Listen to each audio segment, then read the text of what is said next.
कि इन्हीं big brothers की वजह से आज तक पाकिस्तान में इदारे नहीं बन पाए। इन्हीं की वजह से कभी सियासी और माशी इस्तेहकाम पाकिस्तान में नहीं आया। इन्हीं बिग ब्रदर्स की वजह से क्लाशनकोफ कल्चर पाकिस्तान में आया। इन्हीं की वजह से आधा पाकिस्तान 1971 में टूट गया। बलूचिस्तान और कबायली इलाकों में जबरी गुमशुदगियां यही बिग ब्रदर्स करते हैं। उसामा बिन लादेन पाकिस्तान में इन्हीं की वजह से मारा गया। जबरी गुमशुदगियां पाकिस्तान में जितनी भी हो रही हैं, चाहे वो सहाफियों की हो रही हैं, चाहे वो सियासतदानों की हो रही हैं, चाहे बाकी लोगों की हो रही हैं, यानी इसमें वकला की भी हुई हैं, और जितने इंसानी हकूक के लिए आवाज उठाने वाले लोग हैं उनको जबरी तौर पे लापता किया गया है। ये सारी जबरी गुमशुदगियां, इनके पीछे आपके बिग ब्रदर्स ही होते हैं। हुकूमतें बनाने और गिराने में भी बिग ब्रदर्स होते हैं। चादर और चार दीवारी का तकद्दुस जब भी पामाल होता है तो पुलिस वालों के साथ कोई ना कोई बिग ब्रदर होता है। कायदे आजम फातिमा जना, लियाकत अली खान, हुसैन शहीद सोहरवर्दी, वली खान, जुल्फिकार अली भुट्टो, बेनजीर भुट्टो और इमरान खान तक तमाम लीडर्स जो निशाना बने, इन्हीं बिग ब्रदर्स का निशाना बने। यानी इन्हीं बिग ब्रदर्स ने जनरल बाजवा की एक्सटेंशन की ख्वाहिश पर मुल्क में रजीम ही तब्दील कर दिया, और इन्होंने ही 2024 का पाकिस्तान के जो मैंडेट है, अवाम ने जो मैंडेट दिया था, पूरा इलेक्शन बिग ब्रदर्स ने चोरी कर दिया।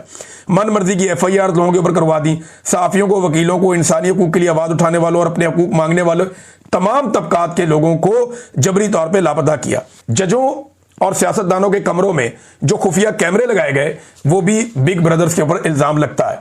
ब्यूरोक्रेसी को अपनी मर्जी से इन्हीं बिग ब्रदर्स ने चलाया। सियासी मामलात में कभी बराह रास्त और कभी बिलवास्ता मुदाखलत करते रहे यही बिग ब्रदर्स, और बार बार इन्होंने अपने हलफ को तोड़ा। कायदे आजम मोहम्मद अली जिन्ना जो पाकिस्तान के बानी हैं, उनके फरमान की भी इन्होंने खिलाफ वर्जी की। कभी ये जहादी बनाते हैं, कभी दहशतगर्द बनाते हैं। तो पाकिस्तान में जो एक तजर्बागाह बनाकर रख दी गई, पाकिस्तान को एक ऐसी लेबॉर्ट्री बना दिया गया जहां हर तरह का तजर्बा हुआ, तो इन तजर्बों के पीछे सबसे ज्यादा बिग ब्रदर्स रहे हैं। देखिए, हमें पाकिस्तान में किसी बिग ब्रदर की जरूरत नहीं है। हमें पाकिस्तान में आईन की बालादस्ती की जरूरत है, रूल ऑफ लॉ की जरूरत है, इंसानी हकूक और शख्सी आजादियों की जरूरत है, आजाद अदलिया और आजाद मीडिया की जरूरत है, मैंडेट के एहतराम की जरूरत है। पाकिस्तान में रूल ऑफ लॉ चाहिए, मुल्क में मेरिट की जरूरत है। अब इन टिकटॉकर्स को या यूट्यूबर्स को, जो फैमिली व्लॉगर्स हैं, इनको जो अफसरान तंग कर रहे थे ना, ये अफसरान मेरिट के ऊपर नहीं आए हुए थे, ये मेरिट के खिलाफ आए हुए थे ज्यादातर लोग। और क्योंकि इनको बिग ब्रदर्स लेकर आए थे, वो इन्हें अपने मकासद के लिए इस्तेमाल करते रहे कि इमरान रियाज को पकड़ लो, फलाने को पकड़ लो, उसको पकड़ लो, इसको पकड़ लो, तो ये उनके लिए खिदमात कर रहे थे, तो ये आपे से बाहर हो गए और इन्होंने दो नंबरी शुरू कर दी। अगर ये बिग ब्रदर्स का नाम ना लेते तो शायद बिग ब्रदर्स को कभी कोई एतराज ना होता।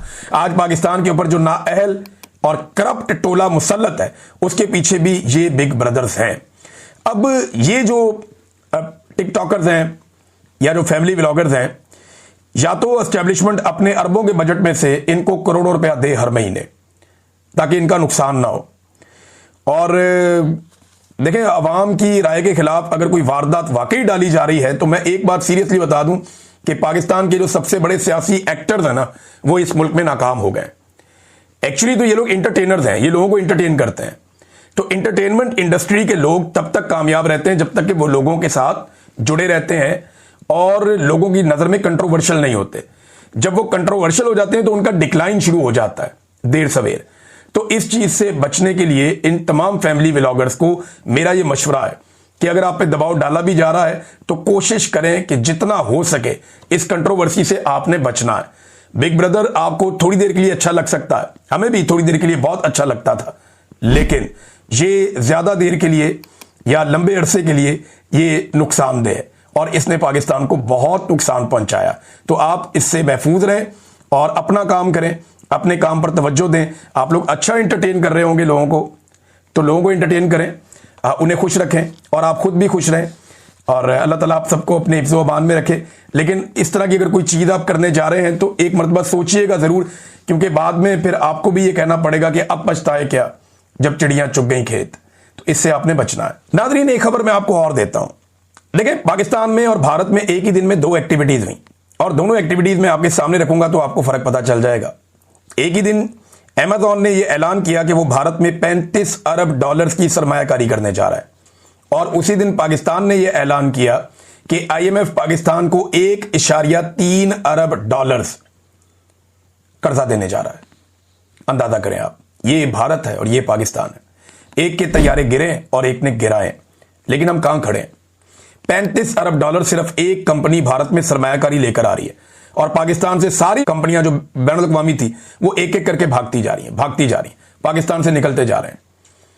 तो ये कॉन्फिडेंस क्यों नहीं कर रहे लोग पाकिस्तान पे? $1.3 अरब पाकिस्तान ने लिया, क्या हम इसी काम के लिए रह गए हैं, कर्जे लेने के लिए?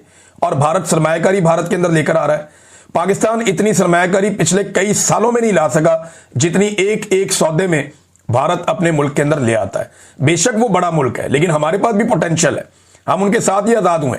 हमारे रुपए की जो कदर है वो भारत से ज्यादा थी, आज भारत से कम है, और बहुत कम है। इसके लिए कौन जिम्मेदार है?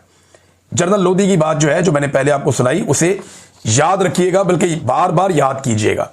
थोड़े दिन पहले आपका वफाकी वजीर इत्तलात कह रहा था कि पासपोर्ट की बड़ी इज्जत हो गई, पूरी दुनिया में लोग सैल्यूट मारते हैं, लोग जो है रश्क से देखते हैं पाकिस्तान का पासपोर्ट। मैं एक चीज बताता हूं आपको, ये देखें, ये नई रैंकिंग आ गई है इंटरनेशनली दुनिया के पासपोर्टों की। जो दुनिया के 5 बदतरीन पासपोर्ट है उनमें एक पाकिस्तान का है। अफगानिस्तान, शाम, इराक, सोमालिया और पाकिस्तान।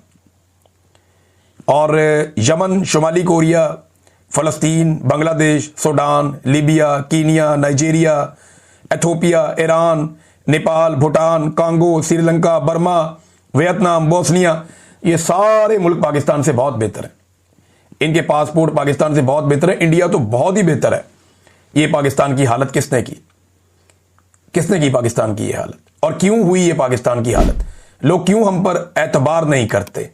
इसलिए कि हम दुनिया को धोखा देते हैं, और पाकिस्तान की हुकूमतें और पाकिस्तान की एस्टेब्लिशमेंट इसके लिए सबसे बड़ी जिम्मेदार है।